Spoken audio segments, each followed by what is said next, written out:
the idea was to like give a different analogy to static belief system, other than what it is in the song or what says in the lyrics, right? So you would see in the artwork that there's a giant, colossal figure sitting, and it's trying to evaluate something with the human skulls in hand. Yeah, Then it's kind below of a that, there are destruction some, happening at the behind also.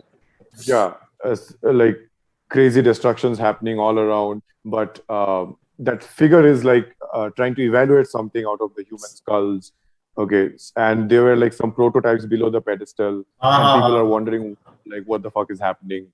So the idea was that we have there are two things going on in that. One is the whole idea of belief system, excuse me, that is that is taking us somewhere that even we don't know where it is taking. What the belief system is making us do things, right? Everything that we do as human beings, it's less of a conscious effort and more about following something that you want to follow, and you don't know the outcomes per se.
So let's start. Hey, everyone, for the good people over the internet, today we have with us the phenomenal musicians from the band, as Siddhant said, Ksetravid. Without further wasting time, I would like to say to them what they would like to say at the very first before we begin. What would you want to say for people who don't know what is Ksetravid at the very first? That calls for Siddhant to answer. Go for it, bro.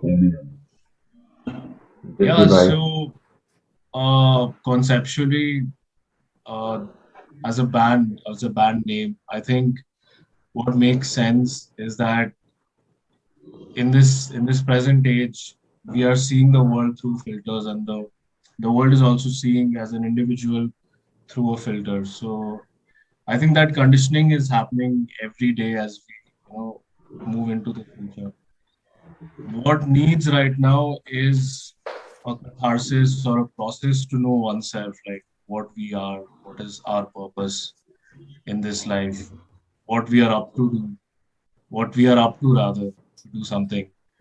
So I think there is where the band name comes, finding out a true purpose, finding out their own self, and once again, that's the overarching theme. Like if I can put it across, and then we have like songs which talks about political, religious, and social evils that is there in the society.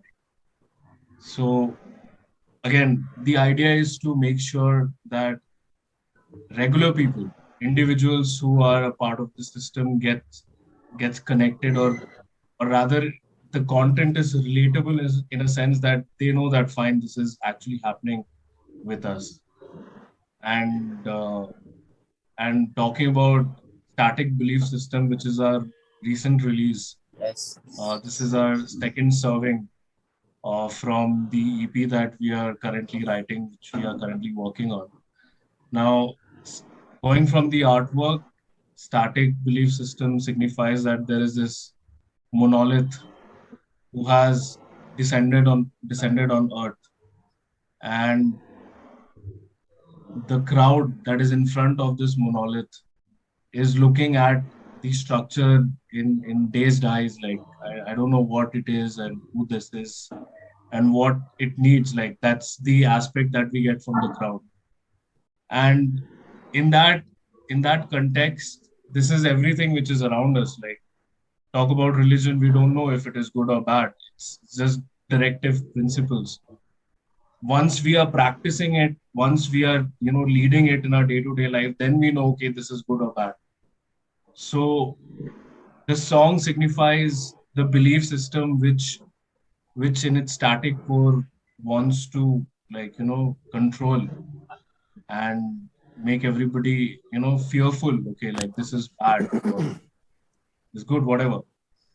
So the song signifies in terms of concept, which I just mentioned. Apart from that, it's a brutal mix of dissonance and tech death content, riff writing, which I think Preetham will be the right person to take you forward with Yep. Okay.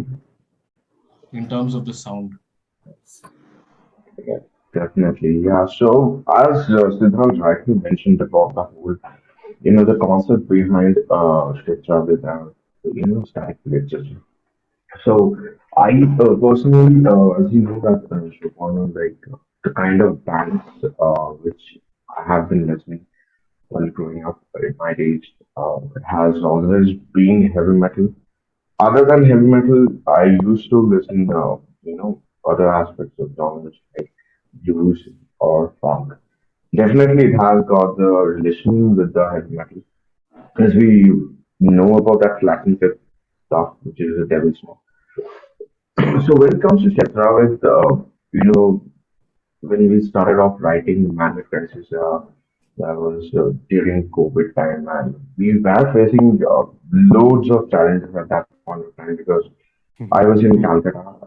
Siddhant was maybe he was in Bangalore then. Uh, Aruna was also in Arunachal Pradesh. So basically, we three of us somehow, no matter what, we had this thing in our mind that whatever it's happening, maybe it's happening for something good. We don't know the result or the outcome. We were very much passionate about that only fact that we'll have to come up with the song, the first track. And again, as you know that even if you're making song within a band, like if it's your first song, you each and every bandmate needs to come up with their own shit. They need to meet up in a place. But we never got that thing during that point of time. So we had this problem. Uh, Nikhil was then Nikhil joined. Okay, so when it comes to the sound, for Man-made crisis, we were not sure what it's going to be. We had this thing in our mind that we'll have to write the EP and we'll have to make sure that this thing goes on and on. So we know our strength with that.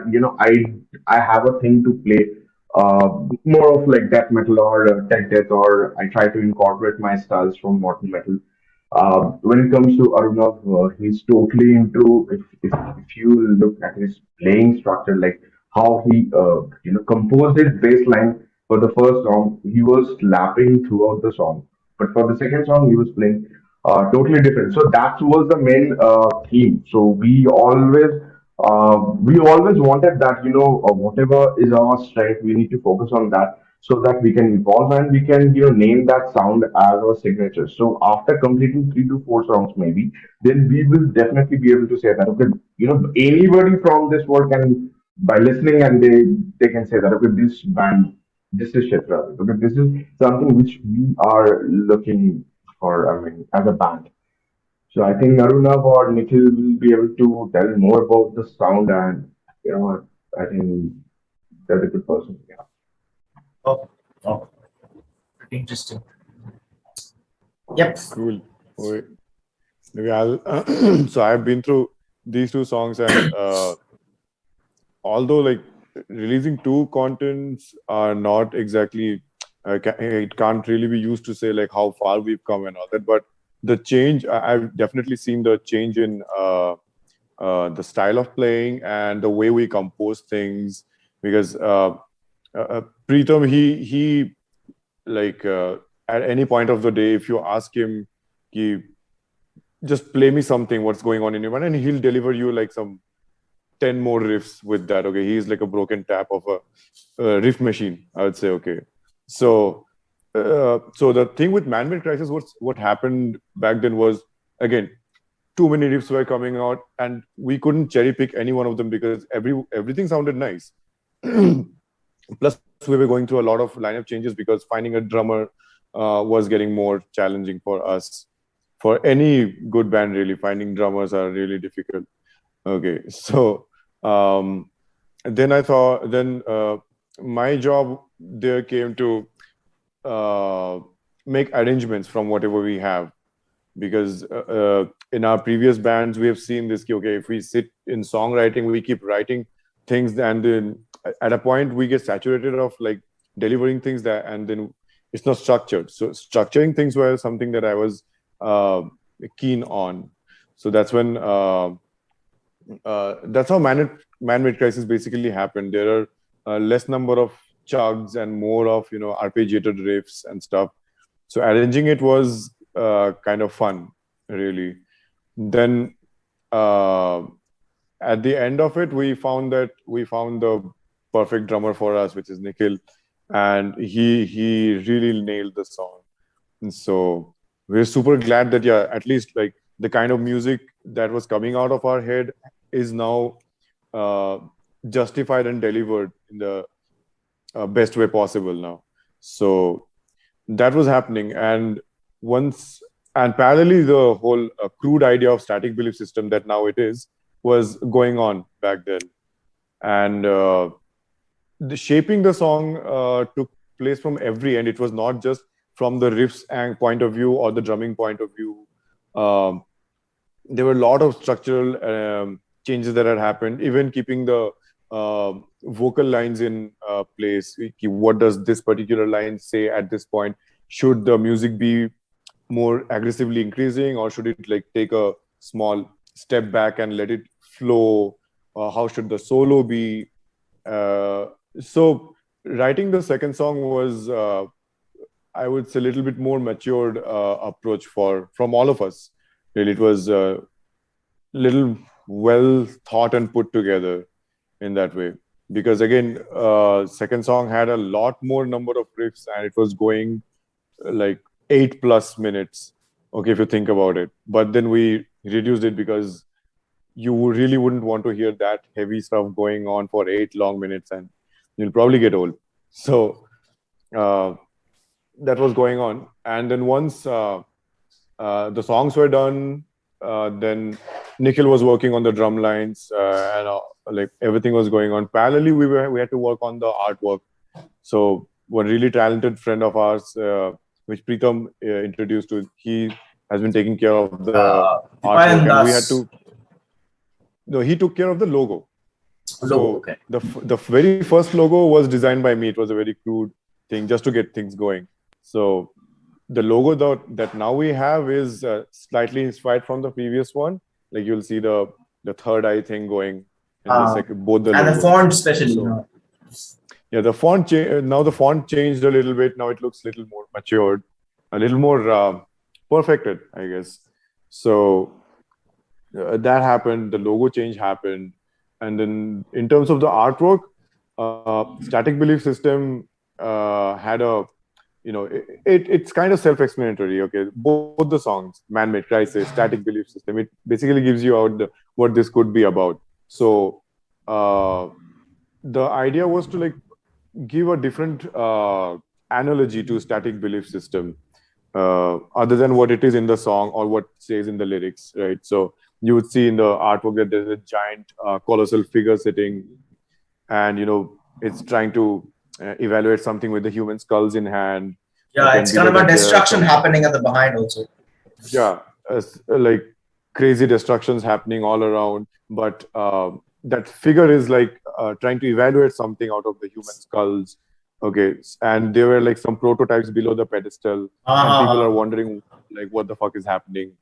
So the idea was that we have there are two things going on in that. One is the whole idea of belief system, excuse me, that is taking us somewhere that even we don't know where it is taking. What the belief system is making us do things, right? Everything that we do as human beings, it's less of a conscious effort and more about following something that you want to follow, and you don't know the outcomes per se. That's something that was happening. And the other aspect was something that we see every day, the constant craving to upgrade yourself with something that you have no idea about if it's uh, actually doing you any good. Let's say uh, anyone who would, it's an example. Okay, let's say you have a phone and you bought it last year and it's still working just fine, and you see someone else with another like crazier phone, let's say an iPhone or like whatever phone. Okay, now you want that because two three other people are also have that. So it probably won't do you any good. Okay, iPhone, for what it really is, maybe you won't find the necessity of it, but you still want that upgrade.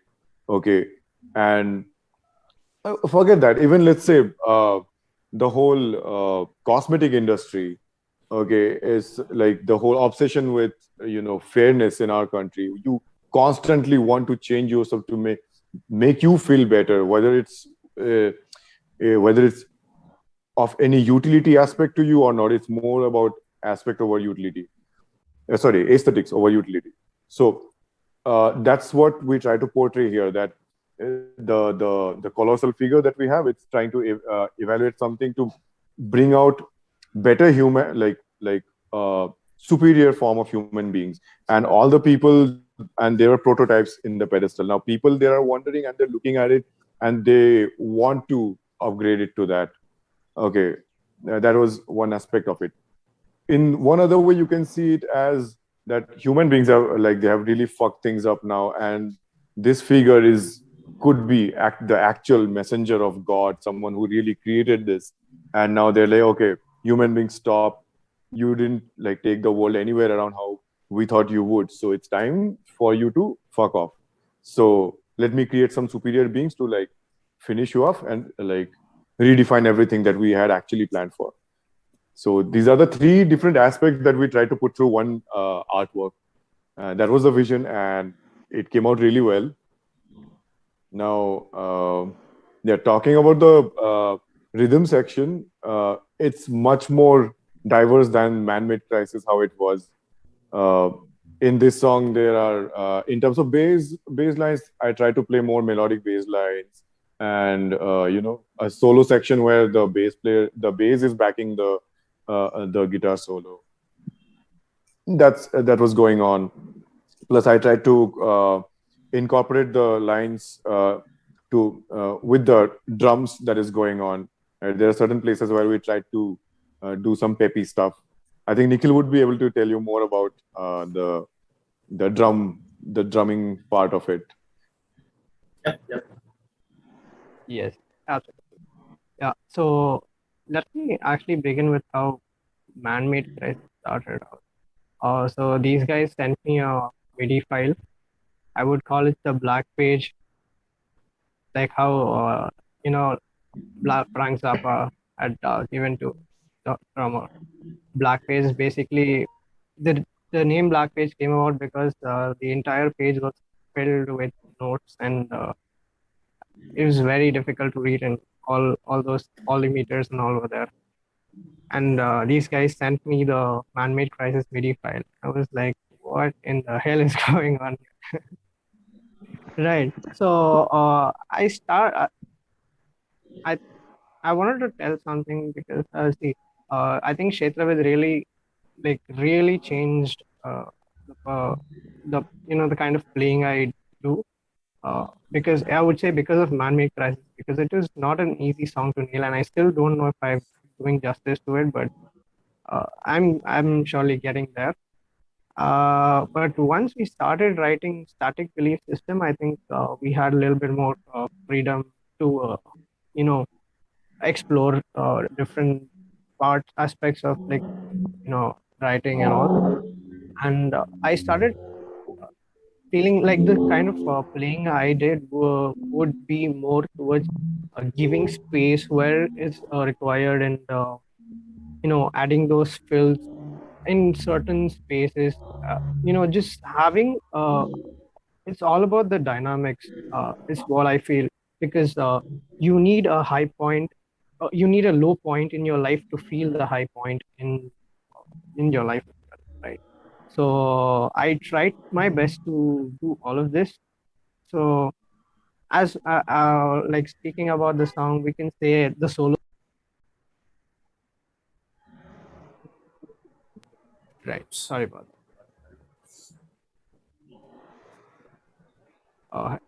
Yeah, can you guys hear me? Yep, yep. Yeah. Yeah. So the solo section, as I would say, is one of the more lower dynamic, but not a loss of energy. It's just taking you to a different place. To it, I would say music takes you to different places when you listen to them. Let's say if you're listening to Linkin Park, you feel nostalgic.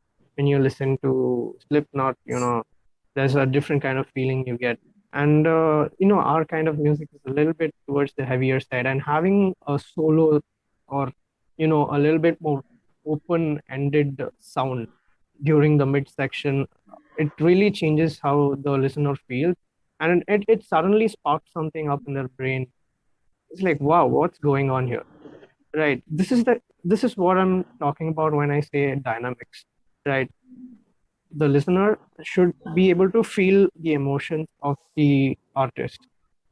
Right. So that's what we tried with the second song. We tried to keep it as dynamic and as add a lot of variation to it, even though while keeping it constant with certain beats and matching rhythm section. I mean, obviously it's there because it's modern metal, but having all these different aspects of music in this song, I think it really did justice to it. Oh, oh, interesting. So if we dive deep into the soundscape, or before we dive deep into the soundscape stuff, we just explain that. As a band, as a project, Ksetravid, uh, through its music as a channel, what is it trying to portray to the, I'll not say society, but to the entire world, through the music which you guys have. To answer your question, Shupana, do you know about psychedelics? Yep. Like, have you heard about any sort of, have you heard any sort of psychedelics? I'm sure you have heard about psychedelics. Right, right. So what happened during 1960s or 17s, so when LSD, psilocybin, when these uh, psychedelics came to the picture, government, I'm sure you heard about Woodstock. People Uh, started taking LSD in fact or magic mushrooms. So sorry. So when they started taking all this kind of thing, they started realizing, or they had this kind of thing that okay, the reality or the society, or whenever like you're waking up, the first thing which is coming into your mind that okay, I'm a human being. I had a dream. I was sleeping. Okay, now okay, I know that this is me. I'll have to brush. I'll have to do this. I'll have to work, or else I won't be able to eat. So it's this particular routine. We need to break this. Okay. I'm not telling you that whether we should do it's good for us or something, but this is something, anything which has been told by our forefathers, this is something without reasoning or without questioning, we have followed that. yep. Name any basic simple things, okay? Even if you look at yourself, like you are from Calcutta, you love to do music. That's what you are trying to do. We are also in the same uh, page.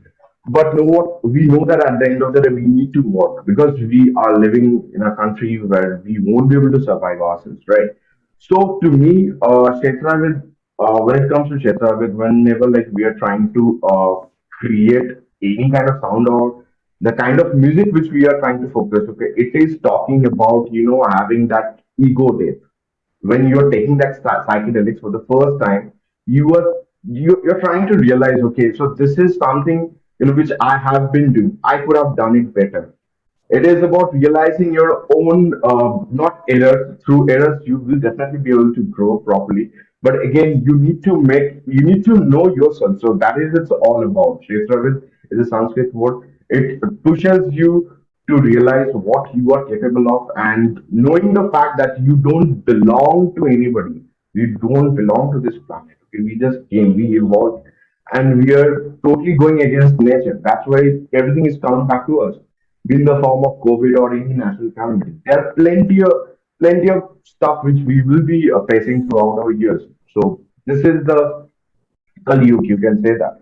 But again, as a musician, as an artist, I would definitely try my level best to express this sort of emotions through my art, where people needs to come out from their nutshell, where they won't have to think that okay, I'm from this planet. Okay, these are the certain steps which we need to do. We can't go against the government.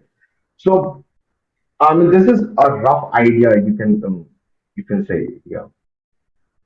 Oh, wow, wow. So it's basically projecting things which are not really reliable in today's world. Actually, we've been taught about, True. for example, respect to elders, respect this, the that. So if we try to question that in front of our parents, that's not possible because we'll be thrown out of the house. Exactly, exactly. I mean, I'm sure you also belong from that Bong family. Like, I used to, whenever I used to meet up with any sort of like relatives, my mom used to like poke, and why aren't you, respecting that person? That's a different agenda. That's totally fine, but not about that. I mean, as Aruna was talking about like iPhone, it's like a generation. We don't belong to this. Like, we have seen Y2K. I'm not sure because you're very young, but that's totally fine. I mean, I'm just talking about the change. Like, we were never dependent on all of these things like TikTok or any kind of things. Like, people have this identity crisis. They want to participate in some or Yep, the other. yep, yep, yep. They want to, make themselves feel important. You're Look getting my shiny from point, right? outside, even though they are like devastated from inside.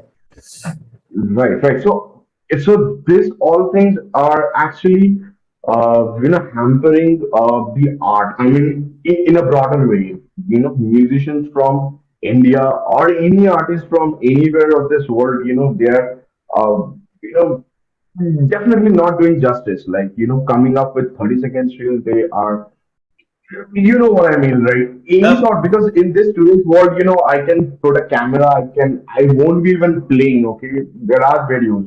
People are getting likes and, they're doing plenty of stuff. And on that basis, like, we are judging and we are giving value to them. Like, if you see any video or, if we get to see that there are plenty of likes or anything, like, we will get to be attracted. Even we won't be thinking, what are their content, we will definitely try to know that okay, this person might be or this artist or whatsoever, they are pretty good in this field. So this is something which we need to break it, because no matter what, it is the connection, because music is something which it has definitely has no language, and we'll have to break that. Yep, yep, yep. Exactly, exactly. The first time I heard the song Man-Made Crisis, uh, probably I heard it on the Circle Pit actually, Oh and yeah, yeah, then I immediately know I have to subscribe to this back on. So when I first heard that song, honestly, if I say very honestly, I when I hear a particular metal song, honestly, I'm saying I'm not any talented guy over here. I just don't understand the lyrics. I go back and watch the entire lyric video, and then I saw the yeah. lyrics and I try to understand that there's a side of there's a bad and aggressive side which people try to cover through, as Arunav said, iPhone, as you said, shiny Instagram reels, expensive shoes, purses, homes, cars, millions of dollars, and all of this stuff. So man-made crisis it's kind of self-explanatory. It's the crisis we have made, and now we just don't have an option but to suffer all of that we have done. Right? We just can't say that okay, no, COVID Mhm. can't happen. It will happen because we are the Right, right. entrepreneurs behind that, created that. Yeah, that's really As we create interesting. so many deaths for our future, right? We have created so The many future virus is our businesses. information. Now suffer that. Right, Um, right. So exactly. So there are plenty of movements which are happening, which we are pretty much aware of it when it comes to the climate or with the nature. But again, like if we can't change certain basic things, we won't be able to do anything. I mean, definitely coming to podcast talking, or maybe guys making songs or doing their art. Definitely, it helps to express. It definitely makes us feel very united in a broader way. Yep. But we need to definitely do something about it because, or else maybe who knows? There are plenty of virus which is going to come. Not Yep. only Yep. virus, there are plenty of stuff. More than virus. Yep. Yep. Yeah, we are the virus, right? Yeah. Yep. Yeah. For sure. For sure. We are the parasites. So I have a selfish question, not from my side, but actually a lot of audience want to know. I guess I ask this question to every band, every musician who comes here. That is, from the vocalist to the guitar player, oh, beast. Everyone is a beast here. From the bass player to the drums, I would like to know one of your personal journey in how you dived into music and why did you choose what you do? Like for example, why do you choose vocals for Pitanda? Why do you choose guitars, bass, and drums? So yes, anyone who would like to begin, they can. Cool. So for me, again, like every other guy, I started with a guitar, but not at an early age or something. I picked up the guitar for the first time when I was in 11th standard, I guess. Like I literally picked up, like didn't even know how to play this or something. So, and then it was very appealing to me because of the fact that I knew what a keyboard is like because at our homes we have a harmonium and all. Okay. Now, what really fascinated me about a stringed instrument was that uh, the notes that how it appears on the fretboard is it's natural way of its occurrence, not like a piano where you have the white keys and the black keys and all those things. So uh, it was kind of hard to decipher what was what and all that, and that basically wanted me to keep going on that. Then as the higher studies happened, I moved to Bangalore, and that's when I saw what college fests are like for the first time. Okay, I was very excited. The only reason for me to uh, be excited about my college back then was that, oh, suna hai, there will be a like big fest and a lot of bands and stuff would happen. So I was really looking forward to that. And when that happened, I saw uh, so many people playing these instruments together to like make some sound out. Okay, and then that's when I was like playing guitar like pretty basic, in the very basic level. Okay, nowhere in intermediate level. But what I noticed was uh, the poor little guy who's holding a big ass bass is basically trying to play it like a guitar. Okay, and I was like a very curious guy then, so I just rushed into the backstage and I asked them, "Hey man, can I just check out this thing? It's pretty appealing." And I'm like, "Yeah, cool." So I checked it out, and when I just tried to like play it like a guitar or whatever, so I thought, okay, it's like too much power for a like small hand or something. It just gave me that feeling. कि like if भगवान आके तेरे को इतना सारा power दे दिया, and then like, oh, what do I do Thought, with it? thought I had that power. kind of a feeling. It's just a feeling. That was my very first feeling with bass guitar.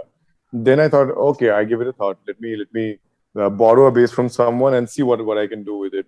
In the beginning, it was like, okay, guitars are more fun because there is more um, harmony that can be. I can play around with the harmony more.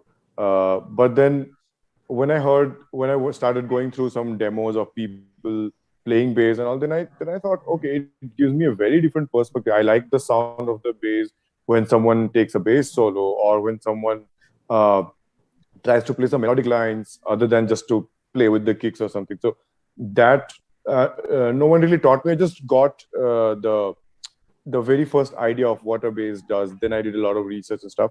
So ever since then, I got hooked into playing bass. So if you give me a guitar, I'll probably look at it like, what am I supposed to do with this? Okay, like I'm like really not confident when someone hands me a guitar, so I avoid playing anything in like friendly gatherings or parties or anything, whatever. So, and my influences were not from the metal point whatsoever. Like most of the music that I tried to follow back then were funk or rock, mostly rock and funk.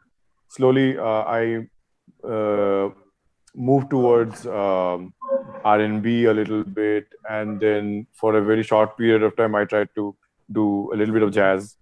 And parallelly, I was doing some I was working on my grade exams and all of that.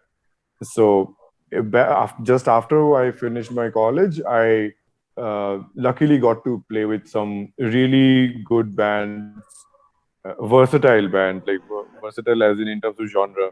Like I would be part of like four different bands with four different entirely different genres. One could be metal, one could be rock, one could be punk, one could be jazz fusion. So that uh, metal hasn't really been my strongest point. So you will never see me do the metal what the metal bass playing essentials like picking with the plectrum or something. I just try to uh, just like make it sound like whatever makes it sound better, whatever makes the whole entire music sound better for the best of my abilities. Okay, so pick playing is definitely not my thing still. Like picks keep falling from my hand like left and right. So uh, yeah, so Siddhant basically he had me and Siddhant we had uh, a band long time back which didn't really work out back then. Okay, and then 4 years down the line suddenly I get a call saying ki, hey bro, I'm forming a metal band, would you like to give it a try? And my first reaction was, bro, I don't play metal, I don't know. He's like, oh, give it a try. I was like, yeah, sure. I definitely would like to give a try. Why not? So then I did whatever I could, and then things started to fall in place. Or that's what I would like to think, I guess. So yeah, that was my journey. My influences were yeah, definitely progressive rock. Okay, that was when we were in the college. Gent was something that was coming up. It was like the new hot cake. Okay, and my first introduction to Gent was not even from Periphery or Michigan anything. First Gent that I heard was Sky Harbor, and I was blown Oh, away because yeah, I was blown away because again, lot of melodic context to it. Okay, the blinding white noise, what they did with the album, the way they constructed things, the as the songs progressed through part one and part two, it was like something that I had not never seen before in my life. So I started following that, and from Sky Harbor, I went into Jim Spanner and so many more. Fell Silent and all those monuments. Those bands were the ones from the progressive and metal side is what I got influence from. Other than that, I had in general metal back then we had all those Lamb of God and Opeth. Opeth has been a great influence on me, honestly, yep, because yep, yep, yep. again, it's a cross genre thing. Like you can't say Opeth is only metal or something. We know that for sure, right? We listen to So Ghost yeah, Reveries. We think the band is death metal, black metal, and we go to Damnation, and it's like, exactly. oh fuck. Damnation takes it to like a different plane altogether, right? So that had been my influences. Um, so once when I started playing with these guys in Ksetravid, that's when I got to know more about कि अच्छा आजकल metal में क्या चल रहा है. So that was like that's how uh, unexposed to metal I was all this while. So yeah, that's my journey. Currently, I play with Ksetravid, and I have another rock band, alternative rock band called My Conscience. If you would like to check them out, Oh, my and conscience. there is Huh? a jazz, yeah, and there is this other jazz fusion instrumental band called Shubhankar plus other stories. All are from Bangalore, and I currently play for these bands right now. Holy fuck. You manage a lot of things. Huh? That's what we do, I Fantastic. guess. Fantastic, fantastic, Thanks. fantastic. Absolutely. Yep. Who wants to go next? Let's vote. Let's fight. Nikhil, Yeah, Kill. yeah, yeah, sure. Okay. want to get. Right.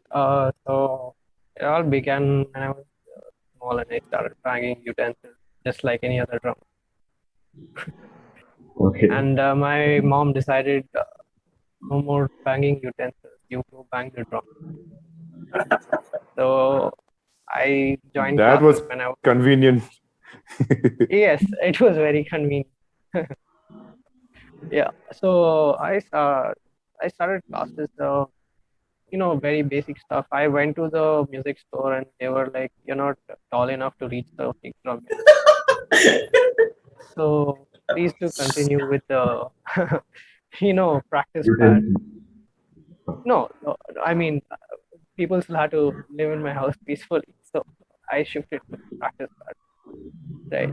So I started working on it for a few years. And once I kind of reached the kick drum, I started, getting into some grooves. And initially, I was just been taught by people who play light music, like in the Tamil industry or songs from the movies and all that. So I started out learning all that, and my brother sent me like this huge file with songs, and there were two albums which absolutely changed my life. One was obviously Meteora and Hybrid Theory by Linkin Park, and I heard Faint, and I I must say I would have fainted for it. Yeah, so one of those scream parts which came out, and I was like, what in the hell is going on? How can people do all this stuff? And Chester was there doing this. And I started getting a little bit more into heavier side. For like one whole year, these are the only two albums I listened to. And I was in like third grade or second grade. And then it started out with System of a Down and other metal bands and all that. And I got my first drum kit when I was in fifth grade, probably I think 10 to 12 years back. No, sorry, wait. I think it's around 8 years back, right? And I got the kit and I tuned it up and started playing finally. And I was very interested to like understand how the Western notations work.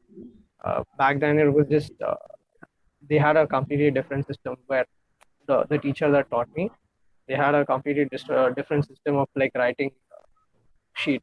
So I wanted to learn the Western way of doing it, and that got me into like transcription and all that. And I finished my grades and from this Trinity College and all that. Uh, that really opened up a lot of new ideas, made me discover new things in a different way, looking at things in a different way, change my perspective. And that's when once I finished my grades, I started exploring more of the different kinds of artists, may it be like Annika Nair or you know Mike Portnoy, obviously, uh, Yes, of and course. Mike Mangini as well. I love both of them equally. I don't want to take sides. So and What about Chris Lamb of Adler? God, yeah, Yep. Lamb of God happened, and Lamb of God yeah, happened to every one of us, I guess. Yep, yep. Of yes, course. We have a Lambo God phase. yes, and initially, I mean, that slowly got me into like the heavier side of it, and I started checking out all the other bands. And around like 3 years back, I finally got into tech death, which I would call is my to-go genre right now. And like bands like Necrophage. I heard Necrophage, I heard Stab Wound, and it blew my mind right away. And it stabbed you. Yes, and there was another song. I think I don't remember the name of the song, but it's by Necrophagist, and the playing on it was just phenomenal. Meaning there were so many cymbal stops, like there was dynamics in a genre that you wouldn't expect it from. Right. As I told earlier, for me, dynamics is the most important thing because it lets you feel the music in a completely different way. So, and and then I got into this Rings of Saturn and bands like that. You know, right now that's the phase that I'm going. all the heavier stuff. And I also would say a lot of Brazilian music, like Latin music and what jazz and all, highly influenced me, to take up Especially the bossa like nova different. stuff, all of that 9/8 time Exactly, signatures. exactly, yeah. And I had my teacher. He taught me a lot of the samba grooves, and if you see this drummer from Sepultura, his name is Eloy Casagrande. You should see his playing. It's very has a lot of variations to it. Like he sticks to the Brazilian, South American kind of music while playing metal, and I Oh, think that adds a whole different flavor to it. So if you take Bloody Wood from, yeah, I mean, you can observe that all yes, these yes. different bands that uh, sort of like stick to their originality, like The their roots, origin yeah. from, yeah, roots, correct, exactly. And you can like specifically hear their sound whenever you listen. And if you say, yeah, this is Sepultura, obviously this is definitely Bloody Wood, right? All of this they create this kind of atmosphere that you can instantly recognize. It's kind of a signature sound they have. It's kind of their identity. Exactly, exactly, yeah. And I think there's another band called Alien Weaponry, and those guys absolutely have a killer sound. So Oh, all of these different bands got me thinking, Liana, you should obviously stick to your roots. Be as you know, you need to have variations in your playing. Not so much that it confuses them, but it complements the music, right? So yeah, I mean that's about it with my influences. So let me tell a little bit about myself. What am I doing? I'm actually doing my engineering right now, my second year in electronics and communication. So 2 more years of college, and yeah, we'll see where the road leads. yep. Fantastic, fantastic. Do you remember, the small question for you again? Do you remember the number of hours you put in to actually hone the craft, hone the drums? Uh, I don't know. I don't keep count. So, I try to get around 1 or 2 hours every day, no matter what. I've had my board exams the previous day. I've still played drums for 2 hours. That's the spirit. So Huh? yeah. So I just try to keep. No matter what, every day I'll just try to hold those sticks and feel and play a few rudiments. Try to get the feel. Otherwise, I don't know.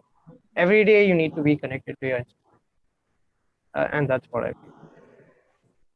Well, It becomes a part of you. pretty interesting. Really, really good stuff. Because every day, if you don't touch your instrument, if you don't touch, I guess this is also a habit I had from the very starting. Like, I'm also a guitar player. So whenever we don't touch our instrument, probably I had this routine. Like, even if I don't play, I have to touch the string because I don't know what, it's kind of become like a diet. I have to touch it. Right. मतलब वो वरना रात में नींद नहीं आएगा. Something of that sort.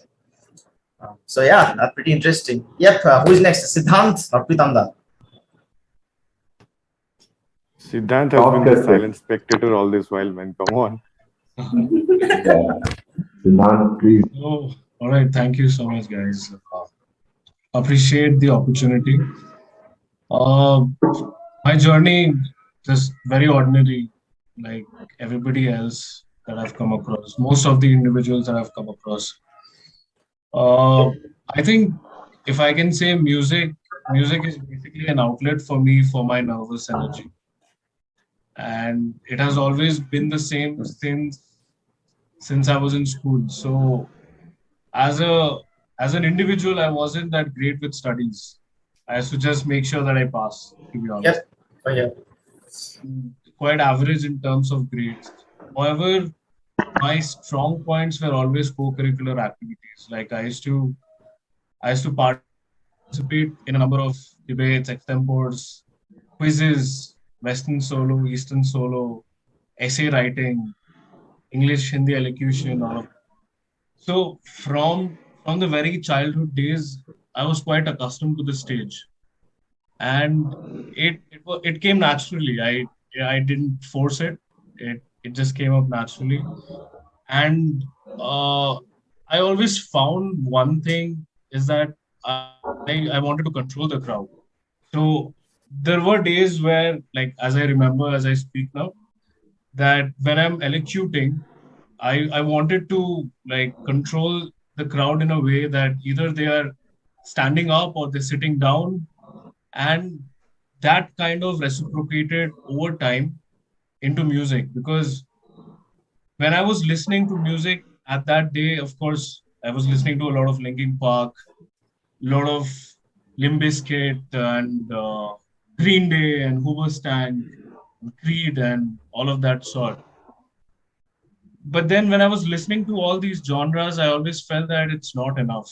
Like internally, it's like not enough for me. I wanted something more deeper, more heavier, more aggressive.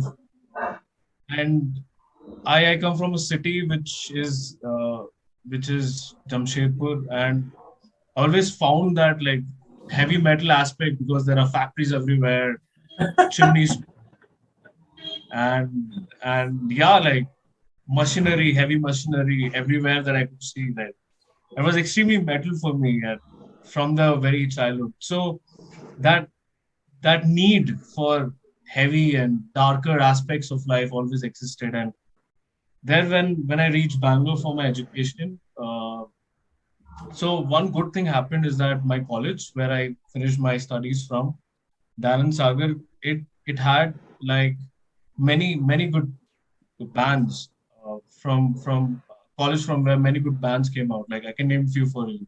Parvaz, there is Yes. uh, there is Inner Sanctum, Eccentric Pendulum. Oh, So these members used to jam at our college, and I used to find them very accessible. Like for Parvaz jams, the initial lineup, I I used to be in the jam just sitting and gazing at like the epicness of the music that they created at that time. So it was definitely a platform for me. And to be honest, uh, before my college days, before 2010, I never got an opportunity to play in a band. Like I was always this solo individual who used to like participate in events. But come 2010, I got an opportunity to first audition for a band, and they hated me. Like they didn't like it at all. And the very first audition, I was rejected. Um Surprisingly, I get selected for this band in the next audition that I do. That was my first band, that incarnation. It was a college band. We used to do a lot of shows across Bangalore, different parts of Bangalore, different cities which were near to Bangalore. And we used to win these shows like left, right, and center. We used to just keep nailing the shows. And uh, slowly, of course, once I got rejected, I made it like my life's purpose to be a part of this band itself and come back as a vocalist, like a good one, of course, in the end. And so yeah, there starts. I started listening to a lot of Lamb of God, As I Lay Dying, uh, Born of Osiris, Veil of Maya sort of content. And once things started to roll, we used to go for shows. Uh, and then my own journey started to take shape. Like earlier was more inclined towards groove and metalcore. Slowly I started moving towards progressive, more towards death.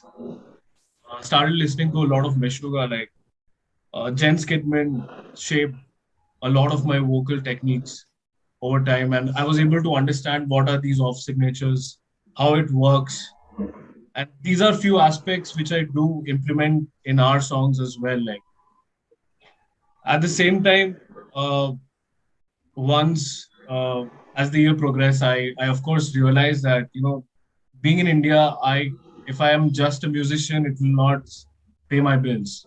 And the kind of music that I wanted to do, which brought me peace in the end, of course that wouldn't. Like it's 100% chance, unless we are living in some European country or we are in the US, probably there is some scope over there. But then being optimistic, I always felt that this is a genre which people can connect in the future, and I should never give up. Uh, so this was silently happening. My learnings, if I can say, I also, started working at the corporate, uh, basically fueling it. It's an aspect which is required to fuel my passion. And Kamit 2018, 2019. Of course, I met Aruna before that, and I remember Aruna when so there is a lake nearby. We used to go and chill there, and we used to boat, and we used to talk about music. Like it was very peaceful. Like the whole setting was extremely peaceful. And I'm saying like this is like a lot, like 6 to 7 years down the line. I think those were the times that things started initiating where we wanted something substantial, something that should leave footprints even after we are not there, something that we can be proud of. Like, of course, the audience, like what they review matters, but in the end, it should make us satisfied. Like, yeah, we have done a good job. So it wasn't just for the heck of playing music, but also creating content which would last for ages. And Aruna and I started discussing about, but it was like very crude. Like we really didn't know that we are going to end up here, to be honest. And this is again a part of our journey. The initial days, years of obscurity for us. We are still like finding our sound. We are refining our processes, everything in totality. So yeah, met with Arunav, had started making these crude ideas, and then thanks to universe, like Preetham reached Bangalore. He was at Kolkata kicking ass and doing his stuff. So uh, it's really great. Like I remember I did this cover from Meshuga Demiurge, and Preetham was in Bangalore, and we kind of connected over this video cover that I made, vocal cover. And Preetham left a text saying, "Let's jam," and I was like, "Yeah, man, why not? Like, let's." So since then we got connected, and yeah, everything started falling in place. Again, all of these gave me more confidence to build a studio, which is in Bangalore in JP Nagar where we live. It's called Catalyst. Catalyst. This Yes, this place is dedicated for musicians for all genres of music, and this is a place where we create our content as well. This is our home, and technically, things that happened in the past allowed me to be more confident and take these steps. I'm glad that I'm a part of this project, along with some really like talented musicians that a lot of people look up to. And I'm really fortunate that I'm writing content along with the boys at Ksetravid. So this is really great. Fantastic. Tell me very shortly, how do you develop your vocals? Because there's it's an aggression. Like if you hear the vocals properly, you can instantaneously recognize that there's a message that's provided through the vocals. Right. Practice and kashayam. Riyaz. I think what really helped me was Hindustani classical. Like I did a quick 1.5 years of course when I was in school, but I really didn't know that it is going to reciprocate this way. Like allowed me to build the texture and the heaviness, etc., etc. To be honest, the whole growl aspect was a discovery for me. I really didn't know what I would do with my singing style because I was still experimenting and exploring where I can fit in. And and yeah, it just happened that I was listening to a lot of such artists, and I was really fascinated with their frontmanship and the whole aspect that they brings in, like as a frontman, as a vocalist, especially the metal vocalists. So I just started reciprocating, started copying their techniques to begin with. I of course, like there were many days where I used to not, like in my uh, initial phase where I was, figuring out where is my sweet spot. There were many days like I couldn't able to speak for weeks. Yep, so true. So Yeah. yeah, so slowly I was able to, like, find the sweet spot and uh, complement with the guitar riffs and what the sound required. And I do warm ups. There is Melissa Cross that I follow. Of course, as I mentioned, Lamb of God, Andy Blythe has been a great Yes, yes, teacher. yes. Similarly, Jen Skidman has been a great teacher for me in order to identify like the vocal texturing that they do. At the same time, textures is something that I listen to, the initial lineup of textures. Uh, that gave me a lot of idea about how the vocals or growls should be or phrasing should be, which is good to hear, right? Like for the years, it's good to hear. The lyrical aspect, uh, I can add to your question is that the lyrical aspect is basically I used to read a lot. I used to see a lot of things around me, and a lot of things deeply disturbed me on many levels. Uh, I wanted I wanted things to be spoken out. People should know about it because everybody is liable in this system right now. Everybody has a role to play. Everybody has a purpose. And once once I started deep diving into our uh, holy books, especially the Upanishad, I was able to figure out many things in life which we usually miss because we are in this rat race, right? Everybody's running, everybody's like after something.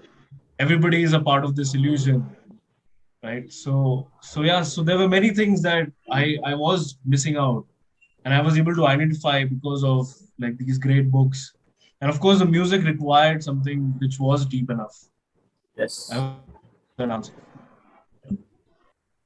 Well, fantastic. Fantastic journey.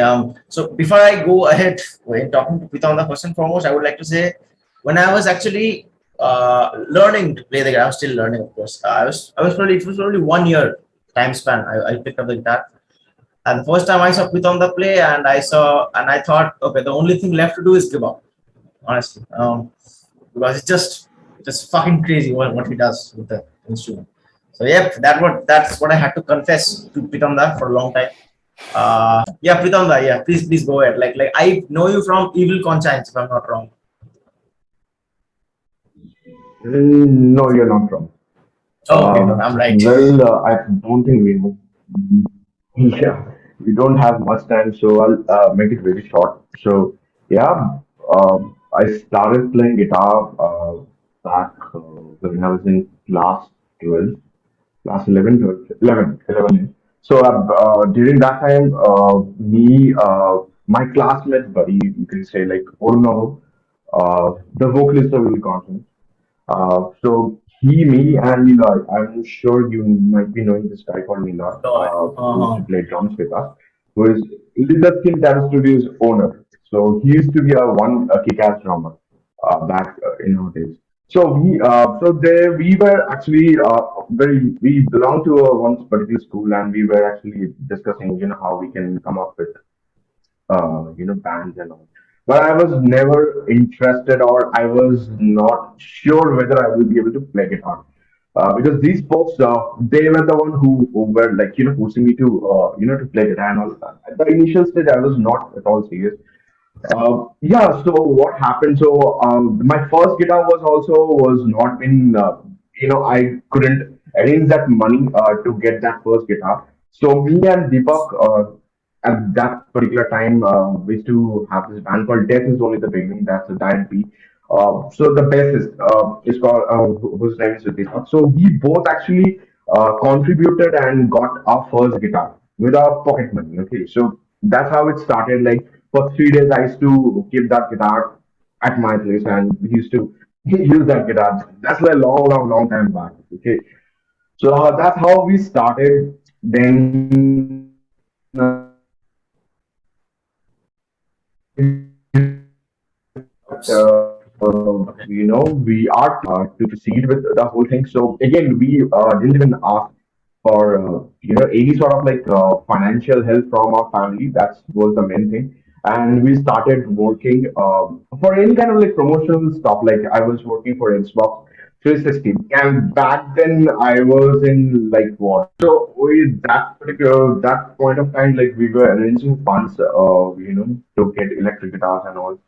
So I was, as I mentioned, I was not at all serious, okay, back then. And then someday, necrophagus happened, to be very honest. So Neela was the one. We were, tripping. We just started doing our own voice shift.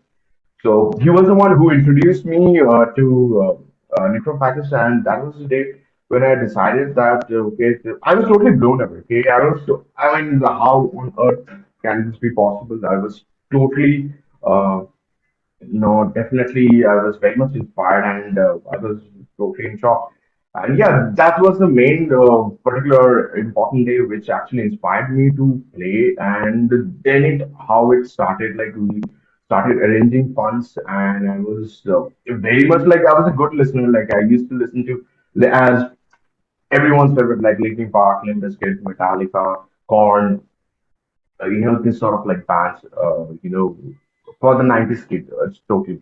So these are the bands but I never used to have this kind of feeling that, okay, someday I'll be able to play or I will be playing. I always used to enjoy this sort of music because my brother used to listen and he used to always guide me in that sort. Yeah, so this how it happened in that way. Then we were arranging funds, we got the funds, we started jamming. Me, Arunavo, Deepak, and Neelaj, and we started jamming. Then Death is Only the Beginning happened. That's called Diet B.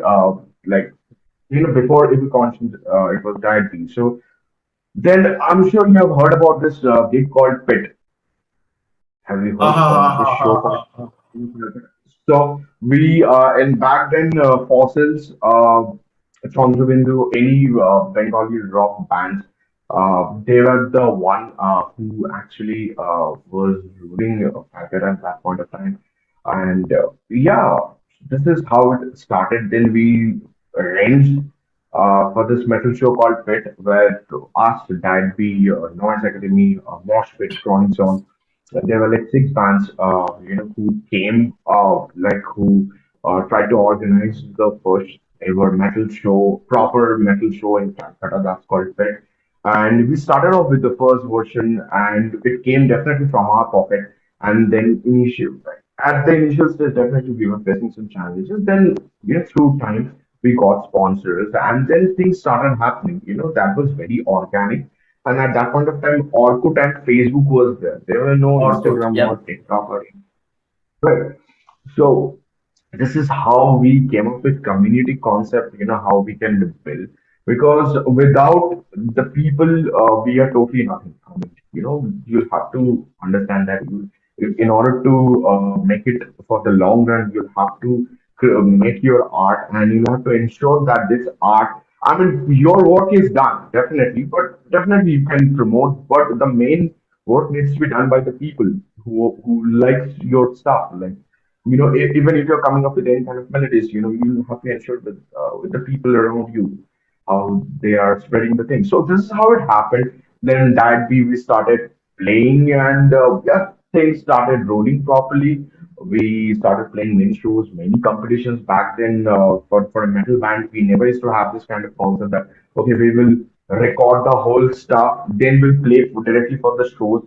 How things are happening, nowadays the people back in Calcutta, they are very much blessed in that. I would say that because they can see that the scene is already created, but back then it was not at all created. So we had to create the scene. I should say that we were the one when it came for the metal genre in Calcutta. Yeah, there were plenty of loads and loads of hard works were there. So as I mentioned, we were competing with many bands. That's how we created our mass. People started noticing, recognizing. Okay, they started following us in that way, and this is how it started happening organically. Then we recorded our first song called Your God Is Burning by Rito Prato RBK. Back then the Mosh Pit was also there. So yeah, so back then Gayatri was doing pretty good. Then we had some issues with the bassist, some health issues. Then we had to stop that, and we were definitely disappointed, and we were pretty much sad. I personally was very sad because that band was being created by the classmates. Then Evil Conscience happened, Yeah. and we had to like I personally had to go through like 11 bass player for that project. Like through time, I'm just telling you, like 11 best friends. Like most of the best were bassist from Atmahatya, bassist from Shubato, who plays for Amitabh as well. They also jammed with us. So yeah, when Evil Conscience started happening, yeah, it was the concept behind that. It actually, we were been able to connect with few people who were on that same, on the same page how we were feeling. Then the shows keep on happening, and we had this thing whenever we used to play in the gig, we used to always come up with some of the other sort of like attire, maybe with a mask, maybe we're wearing some t-shirts which is totally printed with gods, some kind of like a theme, because you need to understand that like it was some sort of like a dramatization, you can say. You know how you can spread your message. So that's Mhm. how every conscience happened. Then Dubai and everyone was there. Like we were recording the whole EP properly. It took us a good amount of time. And then we released it, and from the US record label called Slaughterhouse Records, that's Slaughterhouse in Utah. Records. And yeah, right. And after releasing Sweet Pleasure Butchery, it's one of our most toughest track, I would say. This got featured in Rolling Stone as one of the six best new releases, where Amok Symphony was also included. I mean, Vishal Singh, I'm sure you know, he was also there. And so that was definitely a very some sort of like an achievement, I would say. And that particular video, we had this playthrough video, which helped me to get an endorsement from ESP with the help of Sai Makhija, of course. He helped me a lot with this. He proactively told me that the kind of shit which you're playing, Ibanez is not that shit. And I was still using my first guitar for many years, like again, like we poor musicians, right? So he was the one who told me that why don't you apply for endorsement, and then things started happening. Yeah, so these are like to be in a shorter way. Like I had to face many struggles, but loads of hard work do pay. I should say that, yeah. And you should keep moving, like what, no matter what. And after Evil Conscience, when I had to, shift to Bangalore for many reasons, because it was getting stagnant in some or the other way, professionally, because I've never, thought music can be my bread and butter, considering the fact the kind of music which I like and the kind of music which I play. It might, but it will take time. So I had all this, I had this thing in my mind that I'll have to work, I'll have to do my own shit, whatever I'm doing. So I came back to Bangalore. When I came over here, so I still remember that day. So there used to be a guy called Avinash, who is also a vocalist. So he was the one who approached me for the vocals, that let's do something. I was interested then again, as Siddhant rightly mentioned.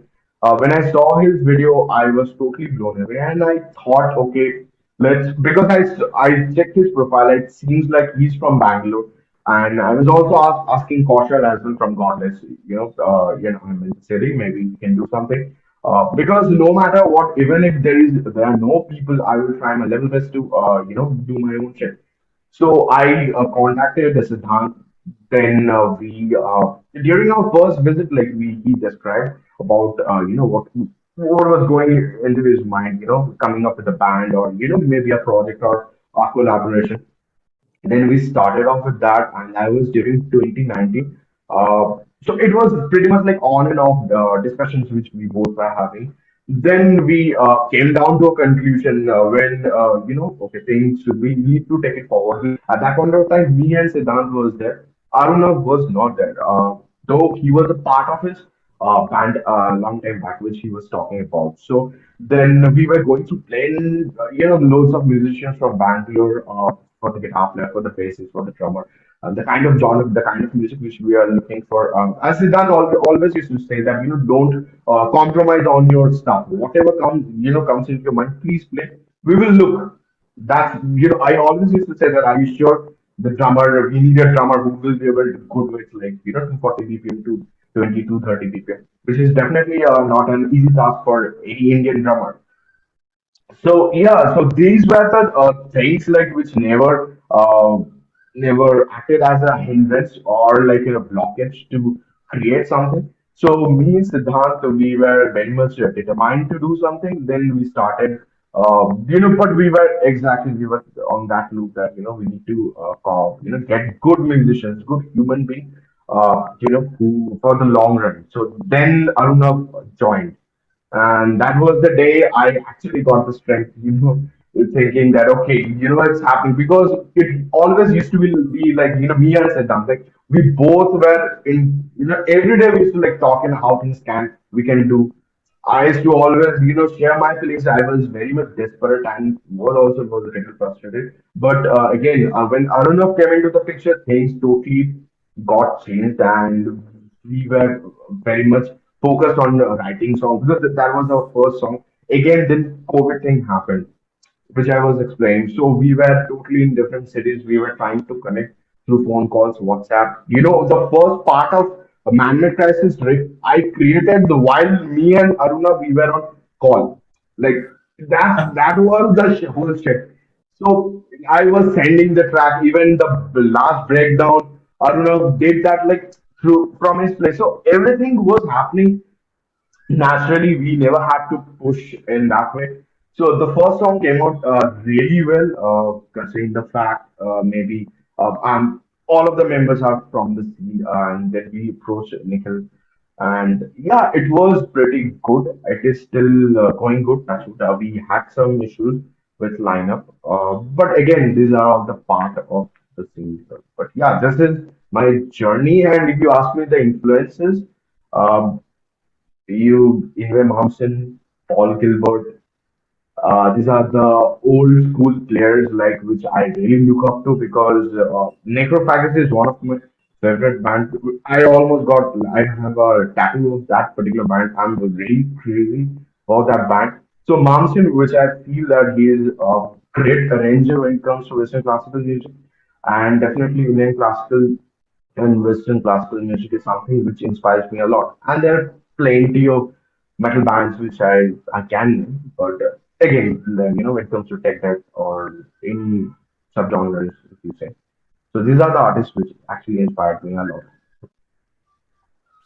Holy fuck. I That's think that. like awesome. Do you remember how many hours you put in to practice the instrument and how frustrated it was sometimes? Uh, uh, Frustration definitely it came late at the later part when I couldn't invest those many hours which I used to do. So back then when I used to play guitar like anything, when I never had this commitment issues from my family where I'll have to earn or anything like that when I was in college. When I got my first guitar or electric guitar, I remember I used to get up in the morning around 9 to 10 o'clock. I used to make sure whatever is the thing I will be playing. It was very robotic. If I look back and if I won't suggest anybody to do that. I used to play non-stop. I still have that thing. If I'm playing, I don't stop. Which I hate about myself. Yeah, so if you ask me, I used to play like from the morning near about like what 10, 10 to 12 hours, like I used to give a gap Up because to in them. afternoon we used to have jam. After exam also, I used to get back my place. I used to play till what till 2 o'clock, 3 o'clock. Then I used to this used to be my cycle. Yeah, that is something definitely not recommendable because you might get injured. But yeah, I used to practice a lot, but nowadays I can't give invest that much of hours. That's that part. Yeah. But actually, all the development had to had on the very basic and primal level happened on those 12 hours you invest. Yes, I wish could have evolved more. If I could have been in the music industry like professionally, if I could have taken a few decisions back then, it might have. But again, it's never too late. I'm very happy that I've got lovely people in the band. Siddhant is a great human being. Aruna, I mean, definitely. It's very important, to with whom you are doing any kind of art because this is very personal Yep, and you yep. cannot mess around with anybody. If I am sharing any arrangement with my bandmates, or that person is not into that zone, it becomes very difficult to do work in this kind of field. It's very challenging for a band to survive. Like I definitely look up to Meshuga as a band. If you ask me, like they are like more than near about 34 years. Like that's the age of the band. They're still together, no matter what. Even if the guitar player is not well, there is somebody who is taking care of that. They have got this bonding. They know they have got a Yes. purpose in mind. They know what they need to do. So this is something which we are again looking after. That's our target. What is the purpose of Kshetra? Definitely. Wow. In the song Man-Made Crisis of the official music video, I saw, probably, if I'm not wrong, there was only one lineup change. I guess Sion left, I guess. And he's also just a Sure, phenomenal silence. guitar. He's just a phenomenal guitar player. I just admire Yeah, Sion, you, everyone. It's just yeah. fantastic players. Um, the first time I heard Man-Made Crisis, there's such complex technical stuff happening. It's like riffs after riffs, crazy bass lines, double blast beats going on. Sometimes it's just fucking crazy going outside my head sometimes. Um, so what are we Right. as audiences, as a fan of Ksetravid myself, what are we expecting from the band Ksetravid in the coming time? An EP, an album, some more songs, tours? Come on, man. Yeah. So I we would love to are. see Ksetravid live. Yeah, exactly. I would love to see Kshetra with live being as a third person. So basically, we are writing Me too. an EP.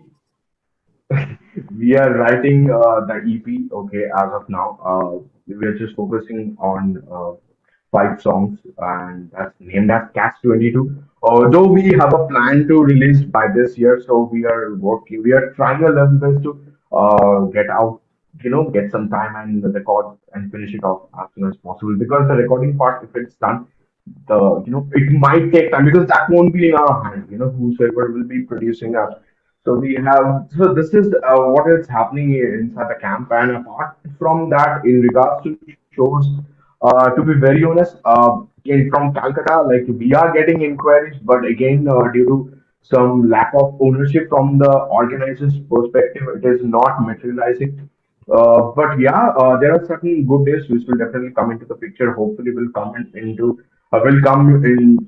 and play in Calcutta because we have got plenty of fans from there as well. From Bangalore as well, we have a few plans. I think Siddhant and Aruna would be able to tell you about the Mhm. Please go for it because there is a heavy rain happening where I'm sitting right now. So you probably won't be able to hear me. Really. Go for it, please. Yes, probably we can. Yep, yep, yep.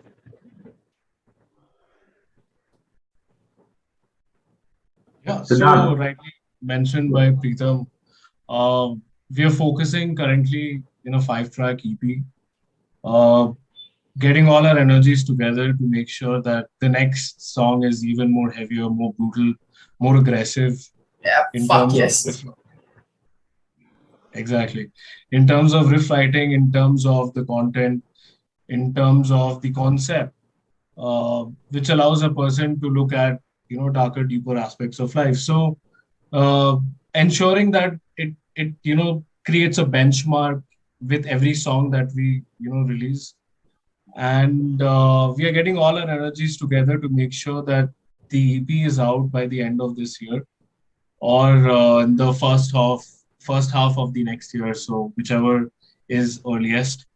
Apart from that, yeah, so of course, like post our release of our first 2 singles, we have got really good reviews, which was totally unexpected.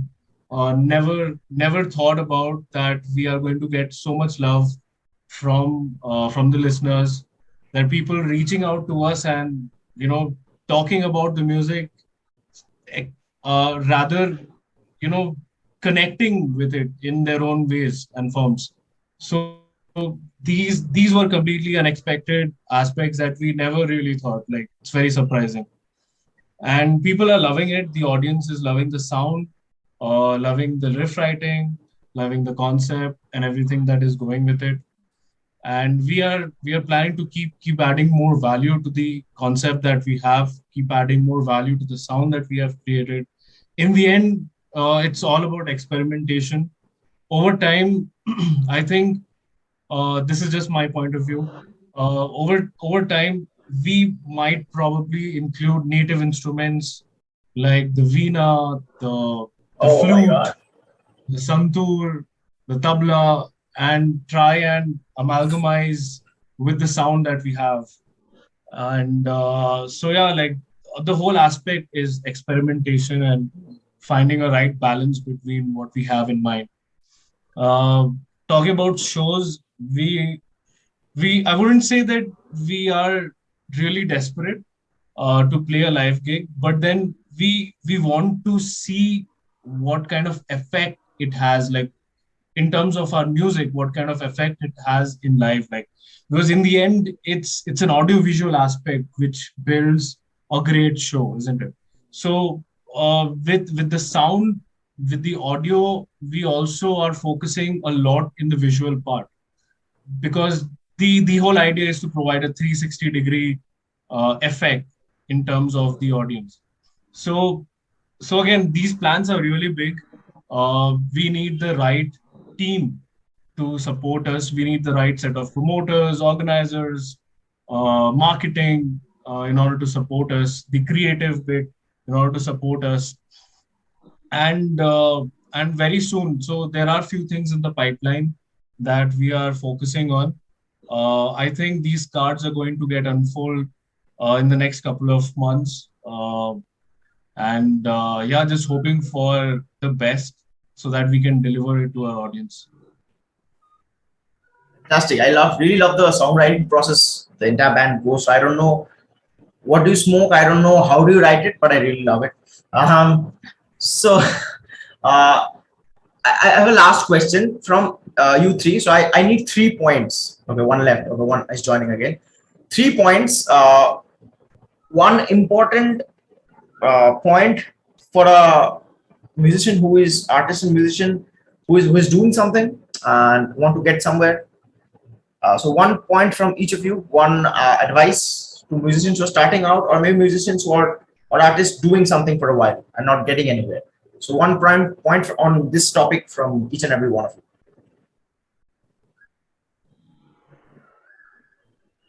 Freedom, go ahead. Okay. Okay. Freedom, go ahead. I don't know. Is there? I think he's having a network issue. Okay. I'm there, but you Say go ahead. something. Okay. So yeah, like don't let anybody comes into the picture.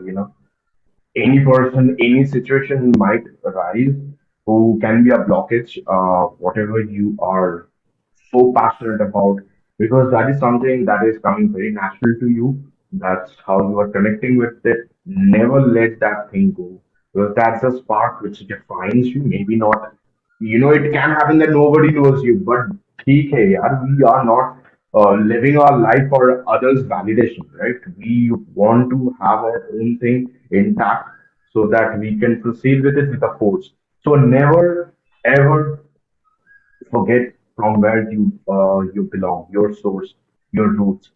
That is very important. That's why you chose that instrument. That's why you are into that art field.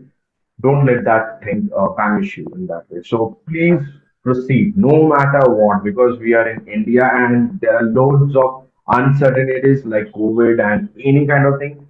I know few people who left music because of some family issues because of the COVID. So there is a series. So cutting it to short, don't let anybody or anything disrupts your inner peace. That's it. Well, that's powerful. Yes, one from Siddhant.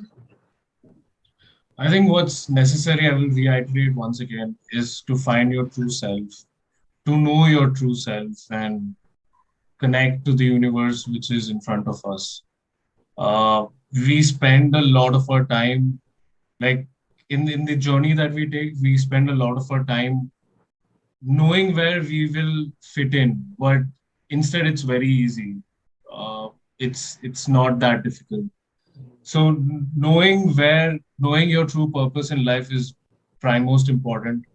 Where we stand, what we are trying to do uh, as an individual. So that lies first, and I think allow things to happen. If it's music, then make sure you worship that instrument which you want to play, and really not care about the outcomes that would follow. Just do your thing. That's it. Oh, interesting. One piece of advice from Arunav. Right. Can you guys hear me? Because cats and dogs here. Yeah, we're trying to hear. Can you hear me? Yeah. Okay. Let me see. Does this work now? I'm big close to the microphone. Yep. Okay. So I don't have a lot of philosophical things to talk about in terms of music, because there's a lot if we start talking about it right now. But to anyone really right now who is pursuing art in any form, be it music or be it play or be it crafts of any kind, I'd just say one thing, that keep doing your shit. That's just one. Is as simple as that, because like Preetham said, there are shit ton of things that's not in our hand or not in our control. The kind of validation that an artist needs, not in our control. But what really is in our control is to do what we are doing. Keep at it. Try to learn more. Keep an open mind. Always try to learn something more. Keep versatility in place and be kind. Be kind. Keep humility in place. Never restrict yourself from learning. Learning, from we are born till we die, everything that we do is an outcome of learning. Good, bad, everything. So keep your minds open and keep doing your shit. That's the only thing that I think I'd like to say. Don't stop. Just don't stop. That's the only thing that you can do, is keep doing your thing. So you better do it. Well, that sounds like a threat. You better do it. Well. Yeah, take it over. But yeah. So for the audience, this is the end of the conversation. Probably we have disturbed all of them a lot from the busy schedules, and thanks for that. You already need an introduction. This band doesn't need an introduction for all of the metal listeners out there, but still, it's my work to put all of the links they have, ranging from the Facebook to the YouTube to the music. Please go ahead and follow and take a listen to them. Your eardrums will probably thank you every night before you go to sleep. And once again, thanks from the bottom of my heart, especially to Pritanda and all of the members from Ksetravid, for taking some time out to do this with this fellow musician over here. Thank you so much. Thanks for having us. Thank you so much. Thanks so much. And stay metal, everyone. Stay metal, please. Yeah. Yep. Fuck yes. Thank you so much. Take care, everyone. See you soon, live, I guess. Yep. Yep. Yes, man. Take care. Bye-bye. Thank you so much. Bye-bye.